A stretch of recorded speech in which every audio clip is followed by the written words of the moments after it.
रात्रि को 12 बजे से 500 रुपए और 1000 रुपए के करेंसी नोट कानूनन अमान्य होगी।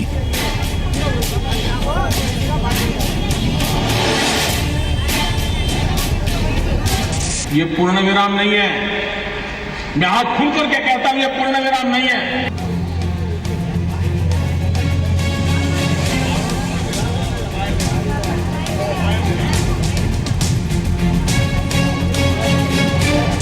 देश में भ्रष्टाचार, बेईमानी बंद करने के लिए मेरे दिमाग में और भी कई प्रोजेक्ट चल रहे हैं।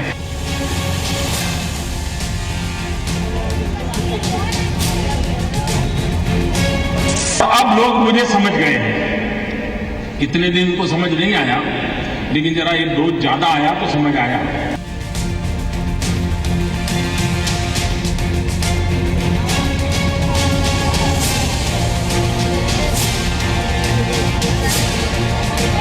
मैं जब छोटा था ना, तो जो गरीब लोग होते थे वो मुझे खास कहते थे कि मोदी जी चाय जरा कड़क बनाना।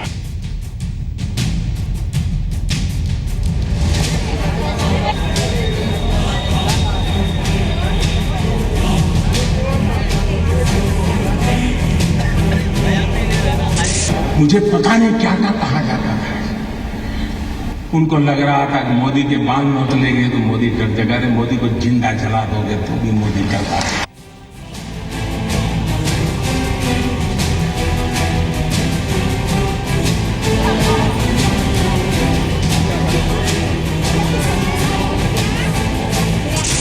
दूसरा कुछ आपको ठिकाने लगाने के लिए नहीं आएगा, इसकी गारंटी नहीं है।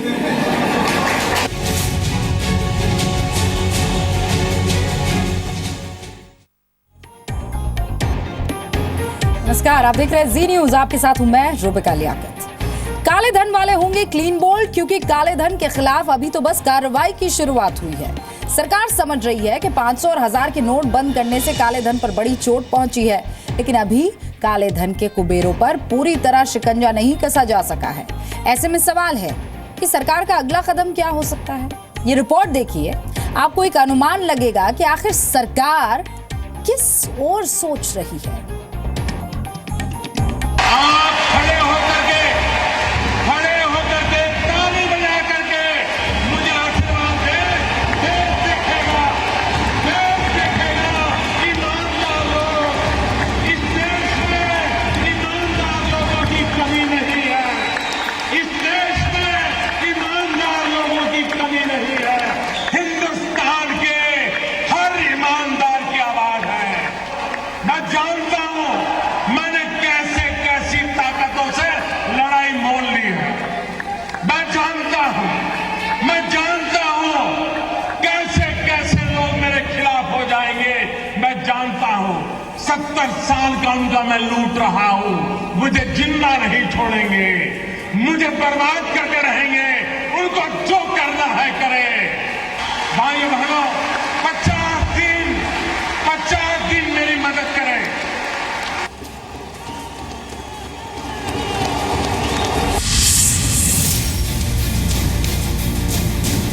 जब एक झटके में 86% करेंसी नोट्स को बैन कर दिया गया हो, तो काले धन के खिलाफ लड़ाई की गंभीरता को समझा जा सकता है।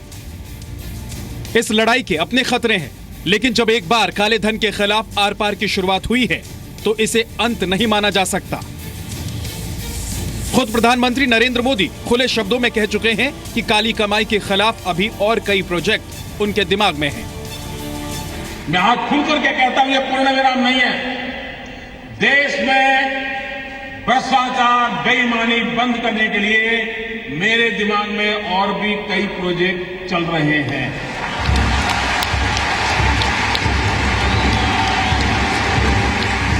ये आने वाले हैं।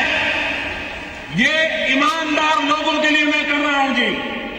देश के गरीब लोगों के लिए कर रहा हूं। तो सबसे बड़ा सवाल है कि भ्रष्टाचार के खिलाफ मोदी सरकार का अगला कदम क्या होगा। क्या मोदी सरकार बेनामी संपत्ति रखने वालों पर सर्जिकल स्ट्राइक करेगी? प्रधानमंत्री नरेंद्र मोदी खुद बेनामी संपत्तियों के खिलाफ कार्रवाई का ऐलान कर चुके हैं, लेकिन क्या काले कमाई करने वालों के खिलाफ सरकार का यही अगला कदम होगा? और क्या बेनामी संपत्तियों को जब्त करने के लिए सरकार कोई कदम उठाएगी? बेनामी संपत्ति के अलावा वो कौन सी चीज है जिसके जरिए ब्लैक मनी को व्हाइट करने की कोशिश की जाती है? सीधा जवाब है सोना। क्या मोदी सरकार गोल्ड के जरिए भ्रष्टाचार को गोल्ड बनाने की तरकीबों पर सर्जिकल स्ट्राइक करेगी? देश की अर्थव्यवस्था कैश इकोनॉमी पर आधारित है। यहां 78% ट्रांजैक्शन के लिए नगद नारायण का सहारा लेना पड़ता है और इससे भ्रष्टाचार में आसानी होती है, क्योंकि पैसा किसके हाथ से किसके हाथ में गया इसका पता लगाना बेहद मुश्किल होता है। क्या मोदी सरकार कैशलेस इकोनॉमी की ओर बढ़ने के लिए कोई सख्त कदम उठा सकती है? प्रधानमंत्री मोदी कई बार हंसी मजाक में कह चुके हैं कि हमारी राजनीतिक बिरादरी बहुत बदनाम है, लेकिन देखा जाए तो यह सिर्फ मजाक नहीं, राजनीति के सफेद लिबास में काले धन को छुपाने की बात देश में कोई मुहावरा नहीं है। क्या मोदी सरकार पॉलिटिकल फंडिंग में स्वच्छता लाने और राजनीति में काली कमाई के खिलाफ कोई कदम उठा सकती है? ये जो रियल एस्टेट ऐसा ही नहीं है कि भारत में ही हो, पूरे दुनिया में ही रियल एस्टेट एक ऐसी चीज़ है, ऐसा क्षेत्र है जहाँ पे पैसा खपता रहता है। और सोना में तो खपाना में इंडिया में ही है, भारत में, ऐसा तो विदेशों में नहीं है। वहाँ तो डायमंड वगैरह में लोग ज़्यादा, लेकिन वो सब जिसको पैसा कहते हैं इसको पार करना, तो उसमें पार कर देते हैं। तो इसको किंतु निकालना इनकम टैक्स डिपार्टमेंट का बहुत मुश्किल काम है। ट्रांसपेरेंसी इंटरनेशनल की 167 देशों की रैंकिंग में भारत का स्थान 76वां है, यानी भारत का सिस्टम भ्रष्ट है। अगर भारत को आगे लेकर जाना है तो एकमात्र विकल्प है कि काले धन के खिलाफ जीरो टॉलरेंस। जिनको राजनीति करनी है करे, जिनका लूट चुका है वो रोते रहे, गंदे आरोप लगाते रहे, लेकिन मेरे ईमानदार देशवासियों, आइए मेरे साथ चलिए। सिर्फ 50 दिन, 30 दिसंबर के बाद मैं आपने जैसा हिंदुस्तान चाहा है वो देने का वादा करता हूं।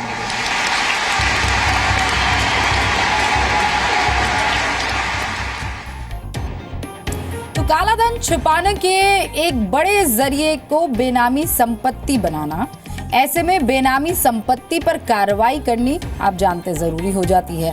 खुद प्रधानमंत्री नरेंद्र मोदी ने इस बात का इशारा किया था, संकेत दिया है कि बेनामी संपत्ति बनाने वाले उनके निशाने पर आएंगे।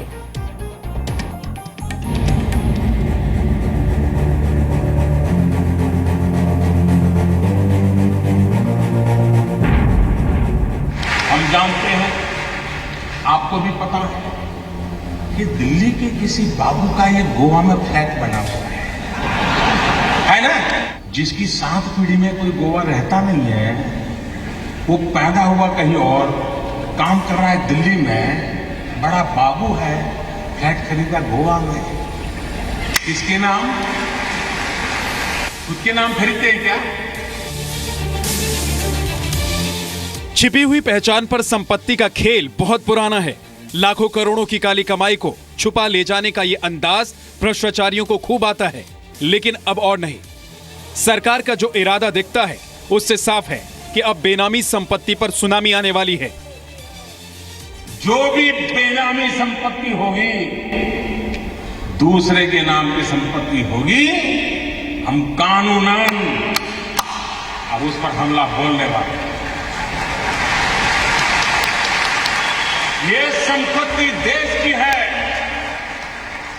ये संपत्ति देश के गरीब की है। बेनामी संपत्ति वह है जो कि एक व्यक्ति जो मालिक है वो रियल मालिक नहीं है, प्रत्यक्ष मालिक दूसरा है, लेकिन अप्रत्यक्ष मालिक जो छुपा हुआ मालिक है वो दूसरा है।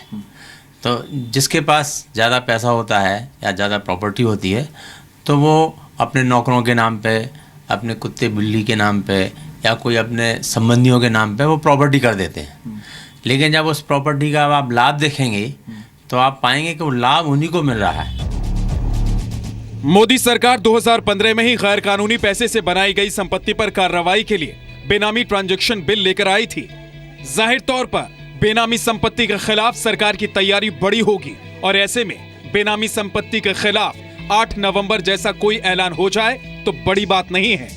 दूसरा जो बेनामी जो प्रॉपर्टीज की बात आपने बताई, तो बेनामी प्रॉपर्टीज वो प्रॉपर्टीज है जो कि नरेंद्र मोदी जी ने कल परसों गोवा में कहा भी है कि मेरा नेक्स्ट टारगेट वो होगा। तो ऑलरेडी ट्रांजैक्शन उनका हो चुका है और वो रजिस्टर्ड हो चुकी है, जो कि जिनका पैसा है उनके नाम से पैसा किसी और का है और किसी और के नाम से रजिस्ट्री हुई। और एक अनुमान के मुताबिक देश में 30 लाख करोड़ की काली संपत्ति बनाई गई थी। इसमें 50% रियल एस्टेट में लगाया गया था। काली कमाई के बेनामी संपत्ति बनाने वालों में सबसे ज्यादा नेता, अफसर और कारोबारी शामिल हैं। पिछले 2 साल में जितने छापे पड़े उसमें 45% बेनामी संपत्ति ब्यूरोक्रेट्स के पास मिली है।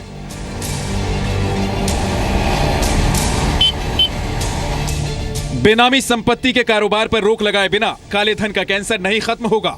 सरकार इस पर कार्रवाई के लिए गंभीर दिखती है। पवन नारा, जी मीडिया, दिल्ली। तो काली कमाई वालों को अपना दामन बचाने के लिए क्या क्या नहीं करना पड़ रहा है, ये तो आप जान गए होंगे। और ऐसे में सोने में निवेश एक बढ़िया ऑप्शन इन लोगों को नजर आ रहा होगा। लेकिन काले धन के खिलाफ एक्शन में सोने की चमक का सच तलाशने की कोशिश की जा सकती है।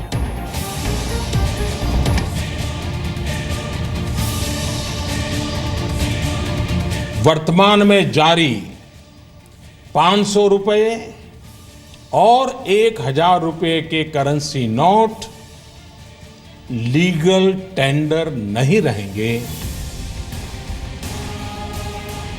8 नवंबर को रात 8 बजे राष्ट्र के नाम अपने संबोधन में प्रधानमंत्री नरेंद्र मोदी ने जैसे ही 500 और 1000 के पुराने नोट बंद करने का ऐलान किया, काले धन वालों को शॉक लगा होगा। लेकिन तमाम भ्रष्टाचारियों का काले धन का मोह नहीं छूटा और काली करेंसी को व्हाइट कराने की कोशिशें शुरू हो गई। और इस कोशिश के तहत पहला कदम था काली करेंसी से सोना खरीदना। जी मीडिया के एक स्टिंग ऑपरेशन में भी उजागर हुआ है कि कैसे गोल्ड के जरिए काले धन को सुपरहिट करने की कोशिशें शुरू हुई।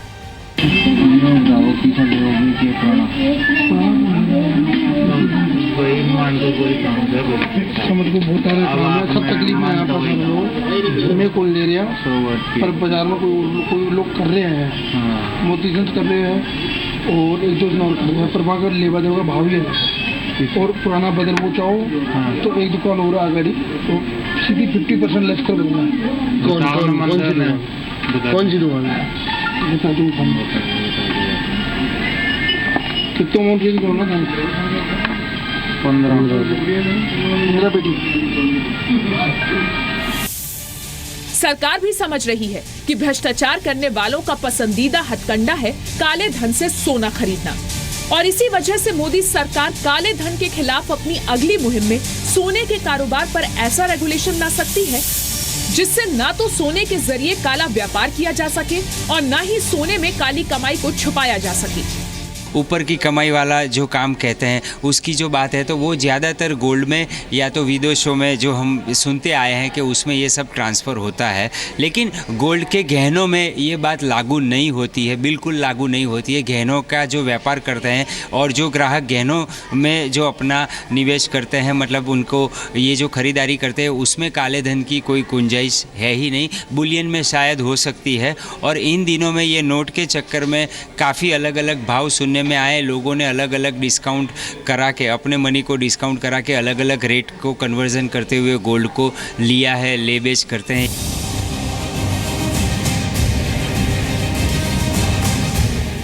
सोना कैसे काली कमाई वालों को भाता है, इसका अंदाजा इसी बात से लगाइए कि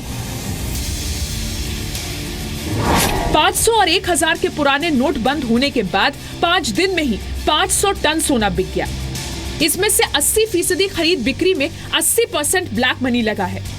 अकेले गुजरात में 55,000 करोड़ का सोना बिका है। ऐसे में सरकार ने देश के 600 से ज्यादा ज्वेलर्स को नोटिस देकर यह ब्यौरा देने को कहा है कि 8 नवंबर के फैसले के बाद किन किन लोगों ने गोल्ड खरीदा। सूत्रों के मुताबिक देश भर के ज्वेलर्स से उनकी दुकान का सीसीटीवी फुटेज भी मुहैया कराने को कहा गया है। मोदी सरकार पहले गोल्ड मोनेटाइजेशन स्कीम भी लॉन्च कर चुकी है। सरकार सोने को घरों और लॉकरों में रख देने की आदतों से अर्थव्यवस्था पर पड़ने वाले असर को समझती है। साथ ही ये भी समझती है कि इसी गोल्ड की चमक में जब काली कमाई भी सफेद लगने लगे तो उस पर कार्रवाई करना जरूरी हो जाता है। भार्गव परीख के साथ ब्यूरो रिपोर्ट, जी मीडिया, अहमदाबाद। कुल मिलाकर मोदी सरकार पेश कर चुकी है काले धन वाले कैसे होंगे क्लीन बोल्ड। क्लीन इकोनॉमी बनाने के लिए क्लीन राजनीति होनी बहुत जरूरी है। साथ ही ये भी जरूरी है कि हम बिना नकद के लेन देन की प्रक्रिया को ज्यादा अपनाएं। क्या सरकार काले धन के खिलाफ अपनी मुहिम में इस ओर भी सोच रही है? ये रिपोर्ट देखिए। हमें मालूम था मुझे क्या करना है। हमने जनधन अकाउंट खोले। भाइयों बहनों, प्रधानमंत्री जनधन योजना के लिए बैंक के खाते खोले तो नहीं, इस देश के 20 करोड़ लोगों को हमने रुपए कार्ड दिया है, डेबिट कार्ड दिया है, और ये आज से 1 साल पहले किया हुआ है।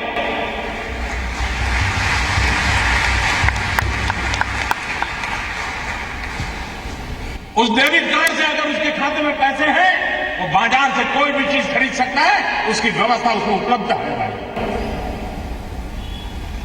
लेकिन लोगों को लगा नहीं, जैसे हर पॉलिटिकल काम होता है वैसे ही पॉलिटिकल काम नहीं था।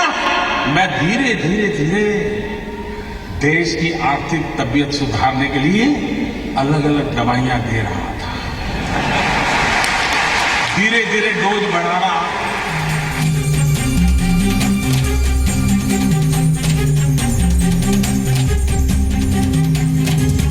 काले धन के खिलाफ सरकार कदम दर कदम आगे बढ़ रही है। ये बात खुद प्रधानमंत्री नरेंद्र मोदी ने साफ की है। लेकिन भ्रष्टाचार के खिलाफ तब तक लड़ाई अधूरी रहेगी जब तक राजनीति का कालापन ना मिटे। तो सवाल है कि काले धन के खिलाफ लड़ाई में क्या पॉलिटिकल फंडिंग को क्लीन किया जाएगा? क्या सरकार का अगला कदम स्वच्छ राजनीति के लिए हो सकता है? जब किसी के पास अगर आप पैसा लेने जाएंगे, कोई पैसा आपको देगा तो वो चेक में पैसा देगा, और जो व्यक्ति चेक में किसी पॉलिटिकल पार्टी को पैसा देगा तो उसमें टैक्स में उसको छूट मिलेगी, और पॉलिटिकल पार्टियों को टैक्स देना नहीं होता है। तो अपने आप से ही बहुत चीज़ों में सुधार होगा। तो ये चुनाव सुधार की तरफ भी एक बड़ा कदम है, और अब चुनाव सस्ता भी होगा, आम जन की रीच में चुनाव होगा। एडीआर की रिपोर्ट के मुताबिक उत्तर प्रदेश के आगामी विधानसभा चुनाव में खपाने के लिए 1000 करोड़ का काला धन जुटा कर रखा गया था। इसी रिपोर्ट के मुताबिक पिछले 3 लोकसभा चुनाव में 1039 करोड़ रुपए नकद का इस्तेमाल किया गया। सिर्फ 500 और 1000 रुपए के नोट बंद करने से सरकार को बड़े राजनीतिक विरोध का सामना करना पड़ा है। ऐसे में सवाल है कि क्या राजनीति के भ्रष्टाचार को मिटाने के लिए राजनीतिक इच्छा शक्ति सरकार दिखा पाएगी? काले धन, भ्रष्टाचार और जाली नोट और उसके ऊपर पनपने वाले आतंकवाद के खिलाफ भारत सरकार ने एक मुहिम छेड़ा है, एक संघर्ष छेड़ा है। उसमें भी सबको सहयोग देना चाहिए, सबको समर्थन देना चाहिए। काला धन एक बीमारी है, और ये बीमारी तब तक खत्म नहीं होगी जब तक हम कैशलेस इकोनॉमी की तरफ नहीं बढ़ेंगे। सरकार ने जरूर जनधन खातों के लिए रुपए डेबिट कार्ड की व्यवस्था की है, लेकिन क्या जनता को ई पेमेंट जैसे प्लेटफॉर्म के लिए पूरी तरह से तैयार किया जा सकेगा? कैश खरीदारी कम करने से अथवा उसमें कैपिंग यानी कि लिमिट करने से आपको परचेसेस, मोटी परचेसेस सब थ्रू बैंकिंग चैनल से करना पड़ेगा। उदाहरणार्थ के cash, credit card, debit card ऐसे जो बैंकिंग चैनल से ही कर पाएगा। इससे डेफिनेटली काले धन का कम और वाइट ट्रांजैक्शन बढ़ेगा। 1 अरब 32 करोड़ की जनसंख्या है, और इतनी बड़ी जनसंख्या को सारी सुविधाएं मुहैया कराना लगभग अव्यवहारिक है। और 60% हमारे देश में जो आबादी है वह असंगठित क्षेत्र में रोजगार प्राप्त करती है, और जिसकी रोजगार ही निश्चित नहीं है, जिसकी आमदनी निश्चित नहीं है, और उसका सारा लेन देन कैश में ही होता है। तो इसलिए एकाएक कैश से लेन देन बंद हो जाएगा ये तो संभव ही नहीं है। यूपीए सरकार के समय 10,000 का नकद निकालने पर 10 रुपए फीस देने का प्रस्ताव आया था, लेकिन उस समय तो इस पर अमल नहीं हुआ। लेकिन क्या अब सरकार कैश के ट्रांजैक्शन को कम आकर्षक बनाने के लिए इसी तरह का कोई उपाय करेगी? मुंबई से नित्यानंद शर्मा और दिल्ली से रवि त्रिपाठी के साथ रविंद्र कुमार, जी मीडिया, दिल्ली।